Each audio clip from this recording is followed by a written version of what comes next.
itong si Director General Lazo kung papayag ba siya sa ganun lumang kalakaran. Dahil kapag hindi siya pumayag, then hindi na ipupush yun, then hahanap sila ng ibang grupo na papayag. Ganun po yun eh. Hindi naman out of the blue, yan po'y ginawa-gawa po nung lumapit kay Director General Lazo. Di po ba? And you agree with me. So nung kayo po inilapitan itong asset na to, ano po nilang po, tama?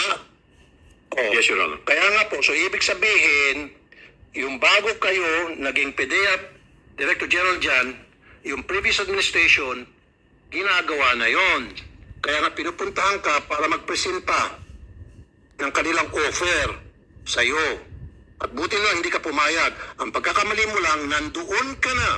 Rap mo na siya, face to face. Hindi mo lang tinanong, oy, or, I don't know kung paano mo tawagin para hindi naman matakot. Pwede mo bang malaman? Hindi nyo laruin, di ba, Mr. Chair? Okay yan, pero teka muna. Sino bang naiumpisa ng kalakaran na yan? Para malaman ko. Baka naman pwede kong tawaran yan. Di ba para huli-huli lang? Kung yan sumasangayon ka, magbabanggit siya, kasi si ganito, ito yung binibigay. Kasi kami hindi namin kaibigayan. Sige, sino-sino pa may involved? Huli-huliin mo lang hanggang sa makakuha ka lahat ng impormasyon na kailangan mo para makasuhan agad tulad na sinasabi ni Senator Bato de la Rosa. Pero hindi mo ginawa, nakakapagtaka. Di ba? Gaano nga katagal ang experience po sa law enforcement? How long have you been sa law enforcement? Sir, I retired from the PNP after having 38 years in the... Ilan po years? 38, sir. 38. Ano pong ranggong inabot niyo, sir? Major General, 2-star. Wow, 2-star. And I salute you for that, sir. Okay. Pero Major General kayo, that means you are very smart. Alam niyo na po lahat ng sistema, kalakaran, kalukuhan. Very smart, up and down dyan sa PDEA o maging sa PNP o lahat ng ginagawa ng mga underground, mga illegalista. Simple question lang. Tingnan mo, sino-sino mga involved dito dati? And you failed to do that. Maybe natatakot ka lang. Nasermunan. Maybe that guy told you that whoever those people involved, nahiya ka lang, natatakot ka lang, speak up. Yun lang po, Mr. Chair. Nasermunan ka ni Senator Tulfo Lasso. Si General Lasso dyan. Retire yan na sa sub-director. Hindi talaga natatakot yan. I can give you the assurance. Hindi to takot sa labanan. Yun nga lang siguro. Sila ni I Bato. hold you responsible for your disclosure, sir. Please, so that the Filipino people will be satisfied. Hindi pwede you will just leave everything hanging. Sinabi mo yan, din paninindigan mo. Follow-upin mo, sir, hanapin mo yung mga tao na yun. Pero itong mga tao na ito naman, alam naman natin yan kung sino-sino yan at anong motibo niyan. Parang baligtad ang nangyayari. In our two plans, mga action agent na ito, merong handler. Ang nangyayari, yung handler na police o PDEA agent, sila lang hinahandle itong mga action agent na sinasunod-sunuran. Kasi ang gusto namin, mag-demand kami 30%. Take it or leave it. Sabi naman ng handler, sige, kung na gawin natin yan. Basta makakakumplis na kami. Baka gano'n na nangyayari. Baligtad nangyari. Ang agent, action agent ngayon na nagiging handler. Yung handler ay sunod-sunuran na ng mga ahinte na yan. So, ito nga, klaruin natin. Sabi niya, kalakaran na yan, matagal na. How long, sir? Hindi mo tinanong? No, sir. Ang exact question, sir, is yan ang kalakaran. Kalakaran, okay. Speaking of kalakaran, we'll ask yung pinalitan mo na PDEA Director, Ortiz Villanueva. Ito ba'y kalakaran ninyo sa panahon ninyo noon? Masakit, sir, yung dinivulge. Kasi, sir, Tingnan yung mukha ni Lasso, parang iiyak na. Nasermunan ni Senator Tulfo. And never naging kalakal namin yan, sir. Talaga? At the same time, nung nag-DG kami, nag-DG ako, structured, sir, ang anti-drug operation natin. Gigil ang mukha ni Lasso. Mas nakalatag yung intelligence operation. So we are not really dependent on informants. nangyayari kasi, sir, dahil bago, may mga walk-in informants. During my time, nung regional director pa sir ako ng regional NCR, I discouraged the use of walk-in informants. Dapat yung anti-drug operation should be intelligence-based. Yung pinaghihirapan ng ahente. Kasi hindi ka pwedeng kumuha ng operation na yung alpha mo lahat ang magtatrabaho. Maglalaro talaga yan, sir. Now, yung I'm sorry, sir. Kung lumapit, sir, sa'yo, I assure you, basurero ng droga yan, sir.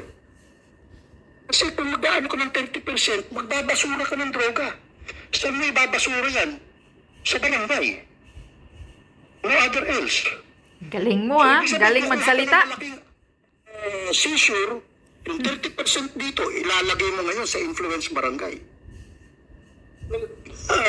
Alam ko yung dumaan ka sa PDEA. Hindi ka direkta naging PDEA director. Nagiging regional director ka noon. Ang tanong kasi nito, baka mamaya sabihin, ikaw, PDEA director ka, malinis ka, hindi mo yan ginagawa.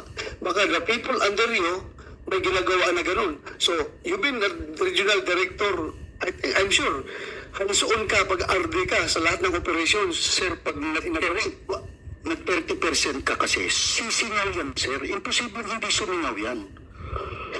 Ibig sabihin, pag kumuha ka ng droga, out of dun sa huli mo, sisingaw yan, sir, sa mga law enforcement. Ito na nga, sumingaw nga. May sumingaw yung nagsabi. Hindi natin nga alam, sir, kung paano ang singaw niyan eh. Sir, kung ako yun, nilapitan, kung una kong tatrabahuhin, yun lumapit sa akin kasi siguradong basurero yun. Kasi alam niya kung sino yung nagka-30% eh. Yun dapat ang kakandakan ko ng intelligence operation. Dahil, sayang sir, yung legacy na iniwan ng ating presidente sa war against drugs. During my time, 2020, pandemic pa yan sir, nakakuha tayo 3.994 tons of dangerous drugs. Kung may 30% yan, sir, sisingaw yan. Bakit? Every operation namin, sir, meron kaming NICA, kasabay namin. Kasabay namin, sir, ang ISAP, kasabay namin ang PIDEC. Definitely, sisingaw yan, sir. And ever since, sir, kay Presidente Duterte, ex-president, pahinga, gawin mo yan? Marunong ka. Sino nakakalungkot dahil binigay natin yung lahat was because of yung, sir dapat sir kasi proactive yung intelligence natin eh. Dapat talaga sir. Mr. Chair, pwede makasingit? Base sa mga sinasabi niya. Okay. Mr. Villanueva, ito pong tanong ko sa inyo. Run me through paano po yung kustodiya ng droga once na nahuli up to the time na yun ay sinunog. Di ba? Halimbawa, may nahuling 10 kilos. Alright? Within 24-hour period, yan po ay dadalhin sa laboratory para i-test. So after na may test ng laboratory at sinabi na yes, talagang sure to na shabu, anong sumunod na proseso? Lahat yan, sir. For example, pagkakahuli pa lang, there should be an inventory of dangerous drugs under Section 21. Okay. So, dapat naandun ang member ng Department of Justice, Okay. naandun ang elected public official. Okay lang po tayo doon. Tinitest po. Di ba on-site nagtitest sila? On-site testing. Exactly. Sir. Alam ko po yun. And then, Diretso ngayon yan, sir, sa PDEA Laboratory. para habang hinihintay, Habang safekeeping, doon sir ilalagay. habang hinihintay yung result kasi 24-hour period. Yes, sir. Yes, sir.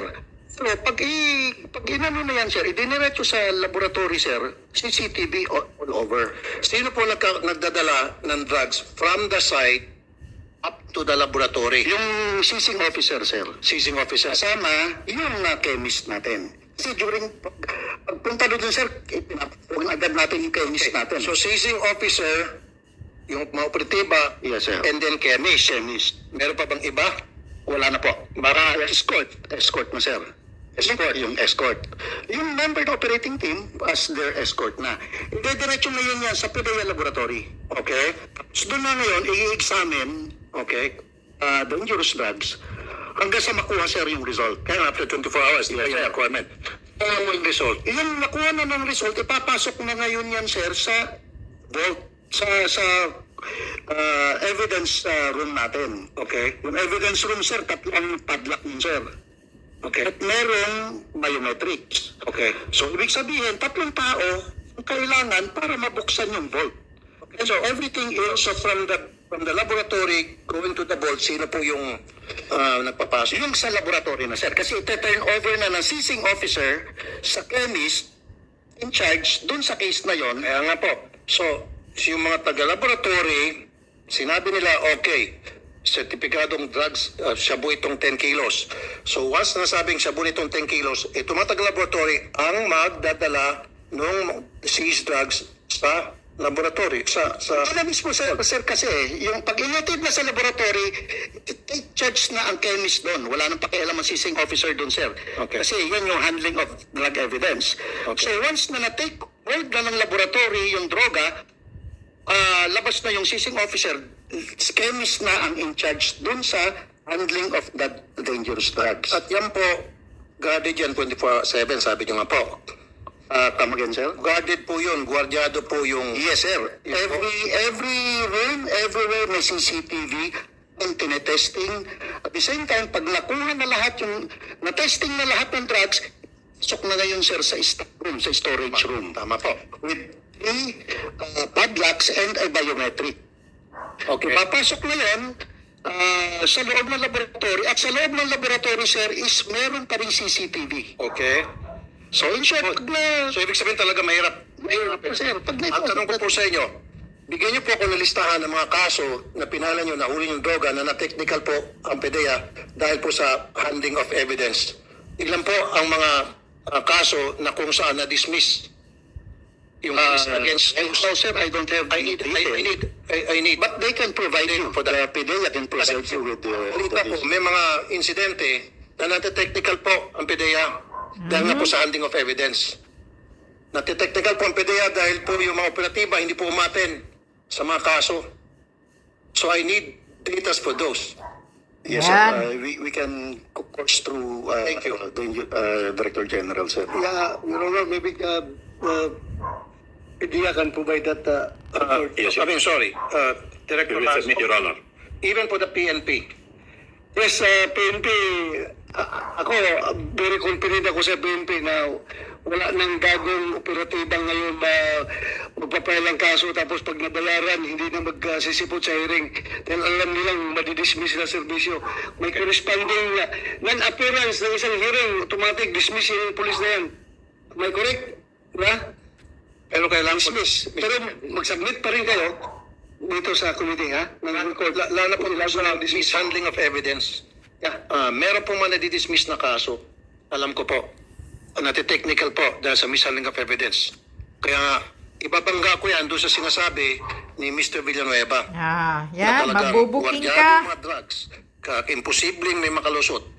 Pero bakit may nati-technical sa mishandling of drugs? Yung malaking tanong. Pangalawa pong tanong sa inyo, Mr. Villanueva. Yung pong sinasabi ninyo kanina, galit na galit kayo, na basurero yun ang drugs. Of course, basurero ng drugs yun. Pero nagbigay po siya ng information na hindi naman gagawa-gawa ng out of the blue, gagawa siya ng istorya, 30% pa sa daming numero, di ba? Kung wala siyang pinagbabasehan. Ako'y naniniwala, it's a possibility na nangyayari po yun.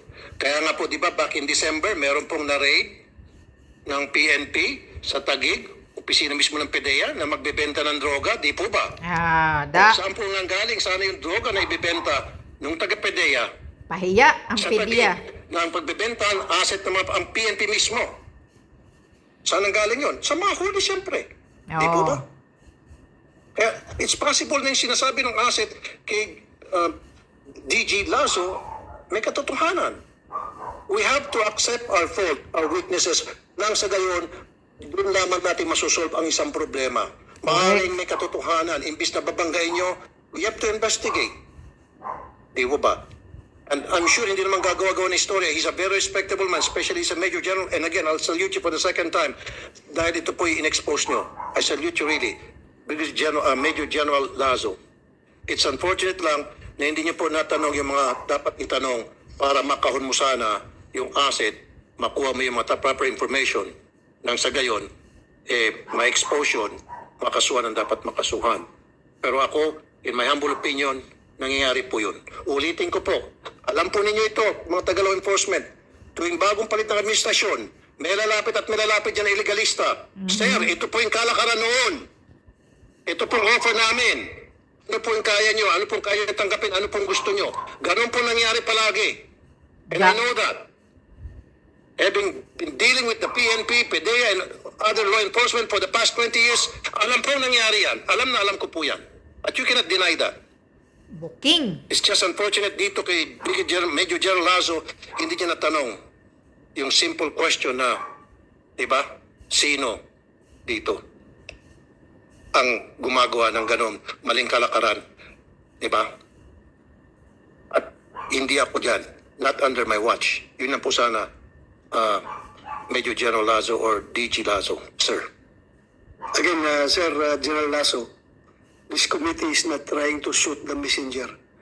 In this case, you are the messenger. We are not trying to shoot you down. We are very thankful of your information. It opened up a can of worms. Now, if the can being opened ay walang laman ng worm, okay lang rin. Basta walang katotohanan ang lalabas dito. Yun lang ating gusto talaga. But remember, being the messenger, you still have a moral obligation na maparating yung message clearly doon sa intended recipient. Diba? So, with that, again, ulit ko sir, please, due diligence on your part to follow up that informant at para